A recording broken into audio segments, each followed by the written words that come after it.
யார் இந்த மாரி செல்வராஜ்? மறுக்கப்பட்ட மனித உரிமைகளையும் மறைக்கப்பட்ட உண்மைகளையும் மனித குல உணர்வுகளையும் வெளிச்சமிட வந்த விடியல். நினைவில் நிறைந்திருந்த உணர்வுகளை தன் திரைப்படத்தின் கதா மாந்தர்கள் மேல் அவர் தீட்ட கனத்து போகின பல்வேறு இதயங்கள்.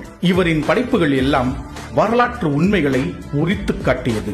விளிம்பு நிலை மக்களின் விசும்பல்களையும் எழுச்சியையும் தான் தேர்ந்தெடுத்த கலையின் வழியாக தொடர்ந்து பதிவு செய்தும் வருகிறார். சட்டக்கல்லூரியில் படிக்க திட்டமிட்ட போது காலம் வேறு கணக்கு போட்டது. பாதியில் நின்ற படிப்பு திரையுலகிற்கு இவரை இழுத்துச் சென்றது.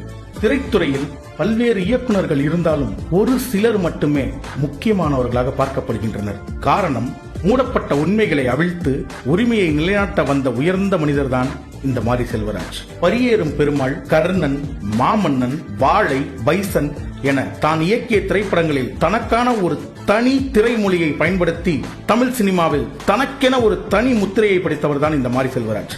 கற்றது தமிழ் திரைப்படத்தில் துணை இயக்குனராய் திரைத்துறையில் தன் பயணத்தை தொடங்க மறக்கவே நினைக்கிறேன், தாமிரபரணியில் கொல்லப்படாதவர்கள் என்ற தொடர்களின் மூலம் எழுத்துலகிலும் கொடிவீச தொடங்கினார்.